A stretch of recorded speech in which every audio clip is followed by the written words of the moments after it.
Sushant Singh Rajput case में NCB की team श्रुति मोदी से पूछताछ कर रही है। वहीं दूसरी ओर जया शाह से भी पूछताछ के लिए समन भेजा गया, जिनसे आज पूछताछ हो सकती है। लद्दाख में पैंगोंग इलाके में चीन की ओर से बार-बार घुसपैठ की कोशिश की जा रही है। नॉर्थ ब्लॉक से लेकर साउथ ब्लॉक तक चीन की नजर है, लेकिन भारतीय सेना ने भी अपनी मौजूदगी को बढ़ा दिया है।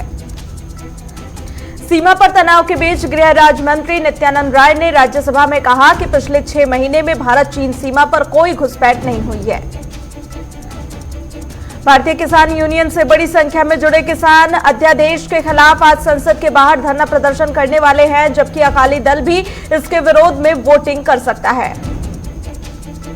कांग्रेस नेता राहुल गांधी ने एक बार फिर से ट्वीट कर सरकार को पीएम केयर्स फंड पर घेरा है और कहा कि इस दौरान बीजेपी सरकार ने केवल ख्याली पुलाव पकाए।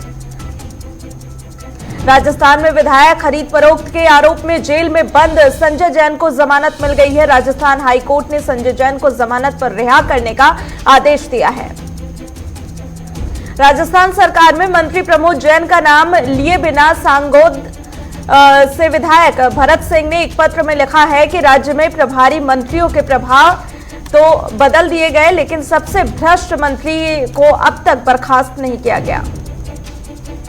केंद्रीय जल शक्ति मंत्री गजेंद्र सिंह शेखावत ने विधायक को चिट्ठी लिखकर ट्वीट करते हुए कहा कि राजस्थान में जल्दी ही नकारा निकम्मा पार्ट 2 शुरू होने वाला है। सांसदों की वेतन कटौती से संबंधित बिल लोकसभा से पास हो गया, जिसके तहत सभी सांसदों के वेतन में 1 साल के लिए 30% की कटौती की जाएगी। इसके अलावा सांसद निधि भी 2 साल के लिए स्थगित कर दी गई है। सरकार ने यह फैसला कोविड-19 महामारी के कारण उत्पन्न स्थिति से मुकाबले के लिए लिया है। वर्तमान समय में लोकसभा और राज्यसभा को मिलाकर संसद में 780 सांसद हैं और प्रत्येक सांसदों की सैलरी से अब तक 30,000 रुपए कटेंगे और इस तरह से हर महीने 2 करोड़ 34 लाख रुपए की बचत होगी। यूपी के मुख्यमंत्री योगी आदित्यनाथ आज से 2 दिन के गोरखपुर दौरे पर हैं। 2 दिवसीय दौरे के दौरान मुख्यमंत्री योगी आदित्यनाथ गोरखपुर में आयोजित अलग अलग कार्यक्रम में शामिल होंगे। बिहार विधानसभा चुनाव को लेकर लोक जनशक्ति पार्टी आज एक बैठक करने जा रही है। इसमें पार्टी के सभी सांसदों को मौजूद रहने के लिए कहा गया और पार्टी अध्यक्ष चिराग पासवान ने यह बैठक बुलाई है।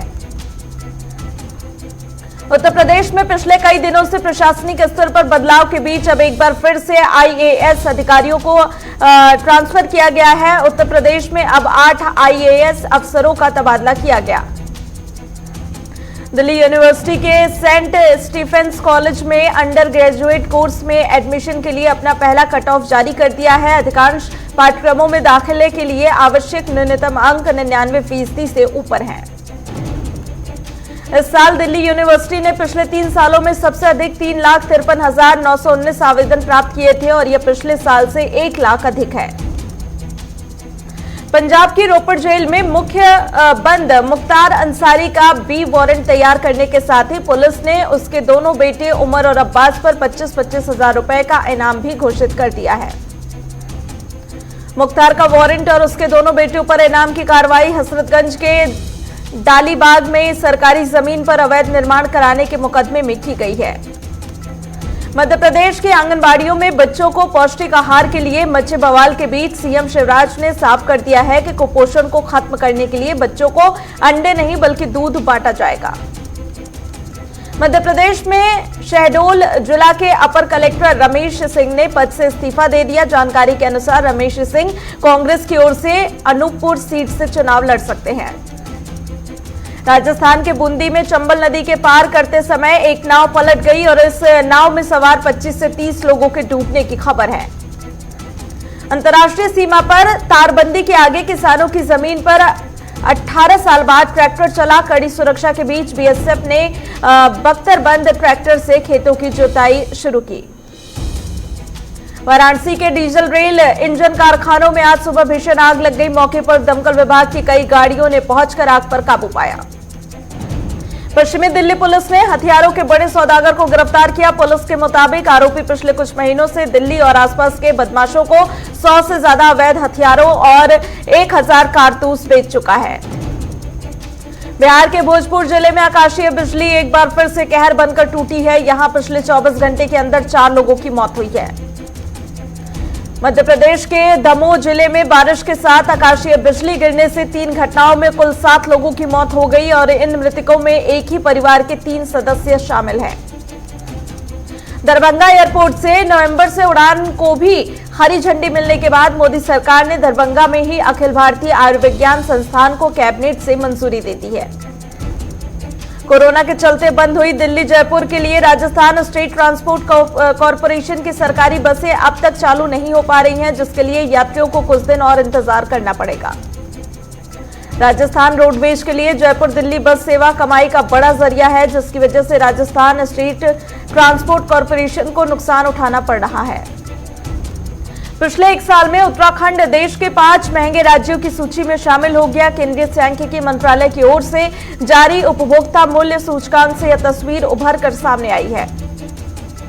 प्रसिद्ध केदारनाथ धाम आने वाले तीर्थयात्रियों को अगले माह से हेली सेवा की सुविधा मिल सकती है। कोविड महामारी के कारण अभी तक केदारनाथ के लिए हेली सेवा का संचालन शुरू नहीं हो पाया था।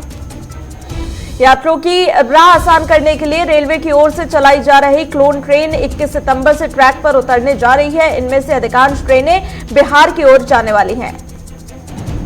विभिन्न दिशाओं में चलने वाली इन क्लोन ट्रेनों में 19 सितंबर से आरक्षित टिकट की बुकिंग शुरू हो जाएगी और इस ट्रेन में 10 दिन पहले ही टिकट की बुकिंग की जा सकेगी।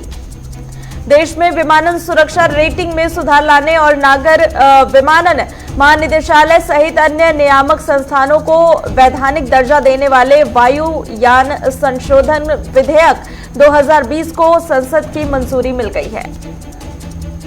विधेयक में नए नियमों के उल्लंघन के लिए कठोर दंड के तौर पर जुर्माना राशि 10 लाख से बढ़ाकर 1 करोड़ रुपए करने का भी प्रावधान है। डीसीजीआई ने सीरम इंस्टीट्यूट ऑफ इंडिया को ऑक्सफोर्ड के कोविड-19 टीके का उम्मीदवारों पर क्लिनिकल ट्रायल फिर से शुरू करने की अनुमति दे दी है। सीरम इंस्टीट्यूट से जांच के दौरान अतिरिक्त ध्यान देने समेत अन्य कई शर्तें रखते हुए नियम के अनुसार तय इलाज की भी जानकारी जमा करने को कहा है। देश में कोरोना संक्रमण के मामले 50 लाख के पार पहुंच गए हैं। केवल 11 दिनों में संक्रमित मरीजों का आंकड़ा 40 लाख से बढ़कर 50 लाख पहुंच गया है। भारत में पिछले 24 घंटे में कोरोना वायरस के 90,123 नए मामले सामने आए। वहीं 1,290 लोगों की मौत हुई है। मृतकों की संख्या बढ़कर 82,066 हो गई है।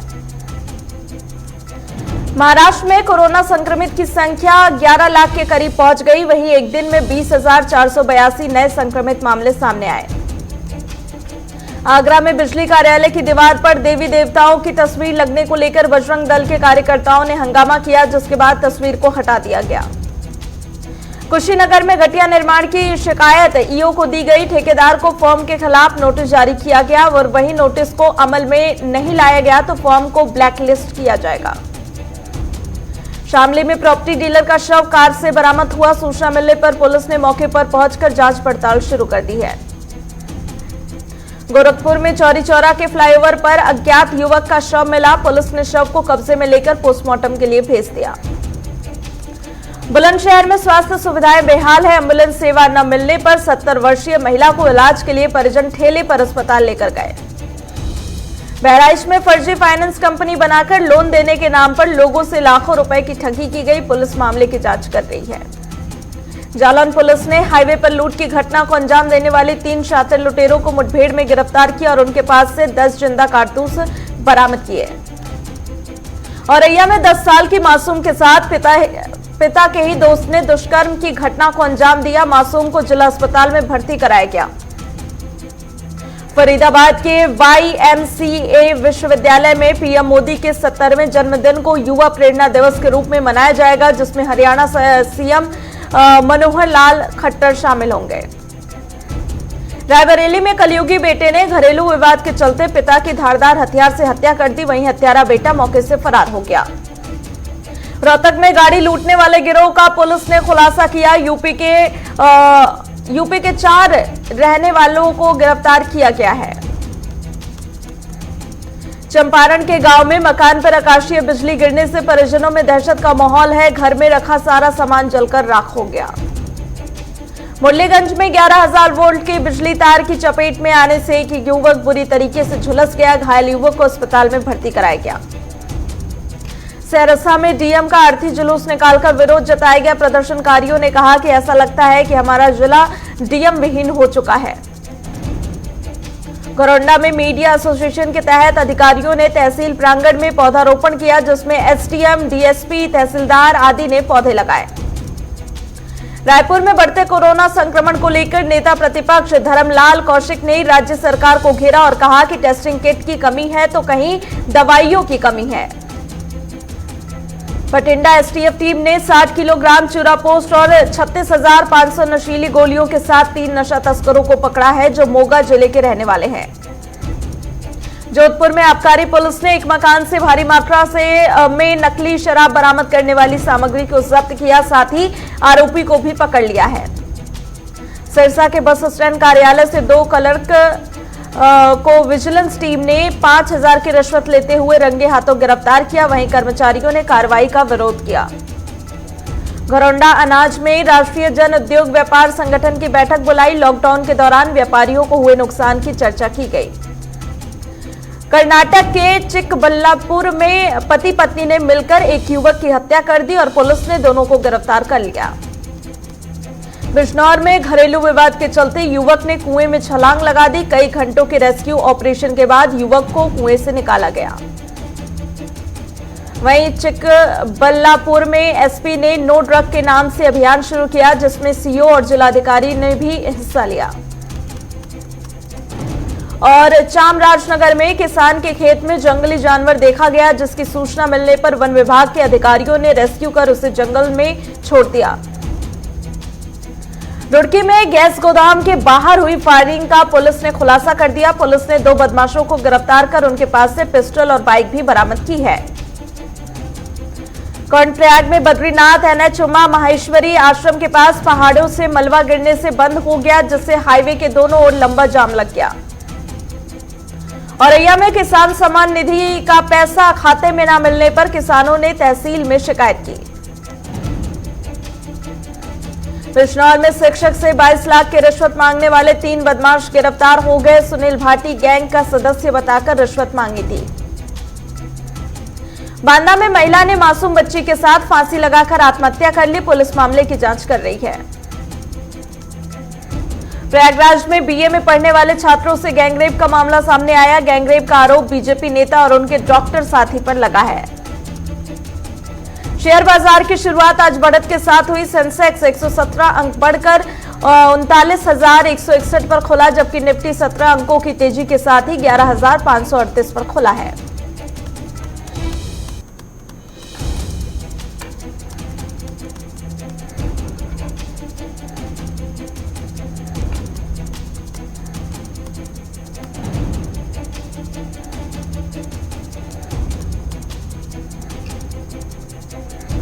केंद्रीय वाणिज्य एवं उद्योग मंत्रालय की ओर से जारी आंकड़ों के अनुसार अगस्त में भारत का निर्यात 12.66% घटा है, जबकि आयात में 26.04% की गिरावट रही।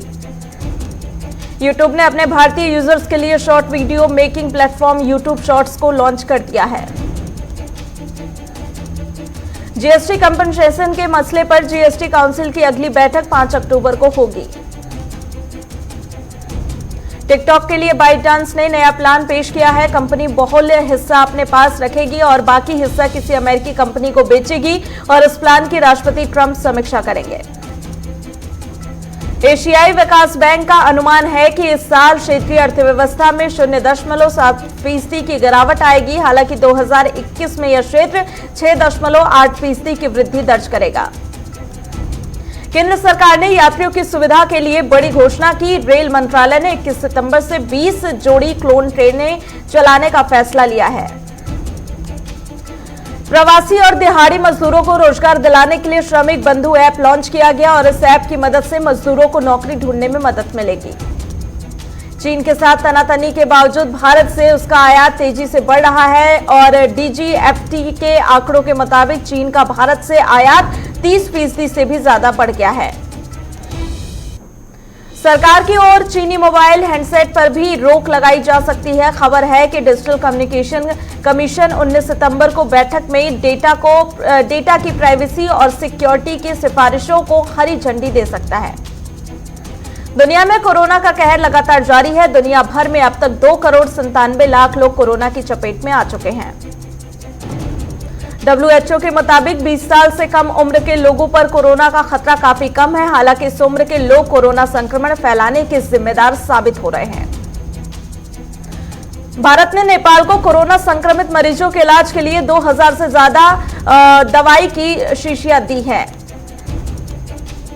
यूएई और बहरीन ने इजरायल के साथ प्रस्तावित ऐतिहासिक शांति समझौते पर हस्ताक्षर किए। इजरायल और अरब देशों के बीच 26 साल बाद यह समझौता हुआ है। अमेरिकी राष्ट्रपति डोनाल्ड ट्रंप ने इस समझौते को नए मध्य पूर्व की शुरुआत बताया और कहा कि इससे दुनिया के एक अहम हिस्से में अब शांति स्थापित की जा सकेगी। विश्व व्यापार संगठन ने कहा कि ट्रंप प्रशासन का $200 अरब से अधिक कीमत के चीनी सामानों पर शुल्क लगाया जाना WTO नियमों के तहत अवैध है। राष्ट्रपति डोनाल्ड ट्रंप ने जो बाइडेन पर ड्रग्स लेने का आरोप लगाया। ट्रंप ने कहा कि जो बाइडेन राजनीतिक बहस में बेहतर प्रदर्शन करने के लिए ड्रग्स लेते हैं। पाकिस्तान के पूर्व प्रधानमंत्री नवाज शरीफ के खिलाफ गैर जमानती वारंट जारी किया गया। उन पर भ्रष्टाचार के एक मामले में सुनवाई में नहीं आने पर गैर जमानती वारंट जारी हुआ। नेपाल में भूकंप के तेज झटके महसूस किए गए। रिएक्टर स्केल पर भूकंप की तीव्रता 5.4 मापी गई। मैक्सिको के समुद्र तट पर 137 सील मछलियां मरी हुई मिली। मैक्सिको प्रशासन इन मछलियों की रहस्यमयी तरीके से हुई मौत की जांच कर रहा है। कंगना रनौत ने करण जौहर पर निशाना साधा। उन्होंने कहा कि फिल्म इंडस्ट्री करण जौहर या उनके पापा की नहीं है, बाबा साहेब फाल्के से लेकर यह हर कलाकार और मजदूर ने बनाई है। कॉमेडियन राजू श्रीवास्तव ने रवि किशन के ड्रग्स वाले बयान का समर्थन किया और उन्होंने सरकार से ड्रग्स रैकेट पर अंकुश लगाने की मांग की। एक्ट्रेस सोनम कपूर ने सोशल मीडिया पर जया बच्चन का सपोर्ट किया। सोनम कपूर ने ट्वीट कर कहा कि मैं बड़ी होकर ऐसी बनना चाहूंगी। अनन्या पांडे और ईशान खट्टर की फिल्म खाली पीली का नया गाना रिलीज हो गया। फिल्म 2 अक्टूबर को जी प्लेक्स पर रिलीज होगी। बॉलीवुड अभिनेत्री प्रीति जिंटा लगातार तीसरी बार कोरोना वायरस जांच रिपोर्ट में नेगेटिव पाई गई हैं। बता दें कि प्रीति जिंटा आईपीएल में शामिल होने के लिए दुबई गई हुई हैं। ऑस्ट्रेलिया और इंग्लैंड के बीच 3 वनडे मैचों की सीरीज का आखिरी और निर्णायक मुकाबला आज खेला जाएगा। England and Wales cricket board ने कोरोना की वजह से अपने खर्चों में कटौती की है। बोर्ड ने फैसला किया है कि 20% नौकरियों को भी कम किया जाएगा। आईपीएल से पहले इंग्लैंड और ऑस्ट्रेलिया के खिलाड़ियों की क्वारंटाइन अवधि को कम करने के लिए बीसीसीआई से अपील की गई है। भारतीय ऑलराउंडर अक्षय पटेल ने कहा कि तेज गेंदबाजों, स्पिनरों और ऑलराउंडरों के साथ हमने सभी क्षेत्रों को कवर किया और मुझे लगता है कि हम इस बार चैंपियन बन सकते हैं। एक टेस्ट मैच में भारत का प्रतिनिधित्व करने वाले पूर्व क्रिकेटर सदाशिव रावजी पाटिल का 86 साल की उम्र में निधन हो गया। बीसीसीआई ने पाटिल के निधन पर शोक जताया है।